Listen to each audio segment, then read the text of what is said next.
So going in depth today, some of us grew up pre-internet, and even then, it's tough for many of us to imagine life without it. Now, imagine what no internet or no computer would mean for a public school student, especially during a pandemic year. It's called the digital divide, and it is a big deal in Utah. In the Canyon School District, they say 10 to 15% of their students do not have a computer or reliable internet at home. Now, the Pew Research Center asked parents around the country. 59% of parents in the lower third of income earners said their child would have to do at least one of three things, and you see them on your screen. Do schoolwork on a cell phone, or find public Wi-Fi to finish their schoolwork because they don't have a connection at home, or simply not finish their schoolwork because they lack that access. It just breaks my heart to hear this. We're talking with the Canyon's IT director, Scott McCombs, to learn the steps the school district is taking to bridge this divide. And so let's just start right out with it. Now, I live in the Canyons district. I know that the Canyons district, if you have 10 to 15% of students facing this, other districts must have a lot more, right? You know, I believe that's true. We've done a survey of all of our patrons and asked them about their internet connectivity and their devices at home.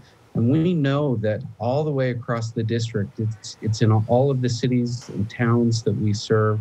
It's not just in what we traditionally think of as lower income, it's across our whole district. And so if we're a wealthy, affluent district, some of those districts that have more lower income and more needs, I'm sure their percentage is even higher than the 15% that we see. A lot of parents are watching and they know right away how important this is. Just last night, I was sitting on the couch with my son who's in the Canyons district on the computer with our internet connection doing his math homework. So I know it's absolutely critical, but describe to people who maybe they're taxpayers and they live in Utah, but they don't have kids, how integral are computers to these classrooms today? You know, it's interesting what access to digital content provides. So I have a cell phone that I see first thing in the morning and last thing at night. And I'm typically waking up in the middle of the night and wanting to learn and wanting to continually learn. And, that's something that I've taken for granted. We talk about Gutenberg and the printing press, yeah, made by the printing press. And that gave information available to everyone. And today, I think we're experiencing that same type of a movement, but with information. Information is so critical to being able to make decisions, to being able to communicate, to being able to reach out to families. As the pandemic has been here and has caused this physical separation, technology allows us to come back together. And for families who don't have adequate technology, and for students who don't have adequate technology, it really puts them at a tremendous disadvantage. So how do we fix it? I know that you consider this really a moral issue. How do we fix this? You know, I think first of all, we've got to talk about it and see that it is an issue and know that it isn't just an issue in what we would consider lower income areas, but these are our neighbors. These are our family members. These are people in our community who may be living check to check and may have to decide this month, are we going to have food on the table, or are we going to provide internet access for our family? Are we going to pay the medical bills that are coming in, or are we going to make sure that every kiddo in the family has a device? And so I think we need to talk about it. And then it's a very complicated problem and has complicated solutions.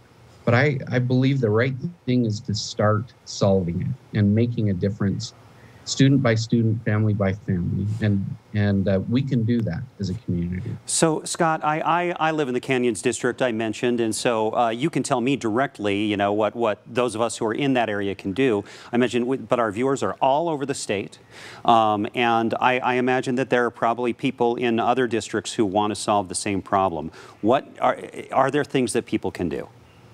For sure. So I know our district has a foundation, a charitable arm.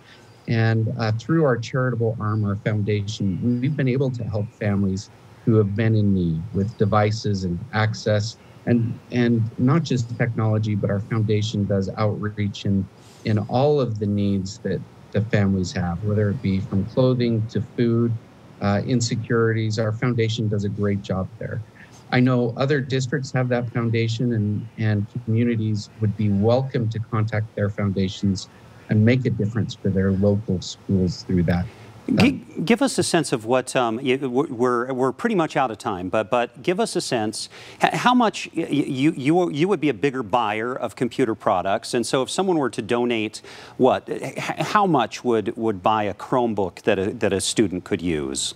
You know, Chromebooks are about $225 for us to buy through education. But I'll tell you that any amount donated to a foundation, donated to the school, will get back into the students' hands. Yeah. And we will treat those funds as cherished, and our responsibility is to make sure that they will get into the students' hands. And so any amount that a family is willing to contribute will certainly make a difference for a family and for a student. Scott McCombs, you are amazingly calm and centered for an IT guy. I would imagine that in a school district you'd be just pulling your hair out all the time, and you've found time to really care about these kids and what they need the most. So thank you so much for taking some time to teach us about this. Thank you for allowing us to. This is a critical issue, so thank you. Great. Good to have you.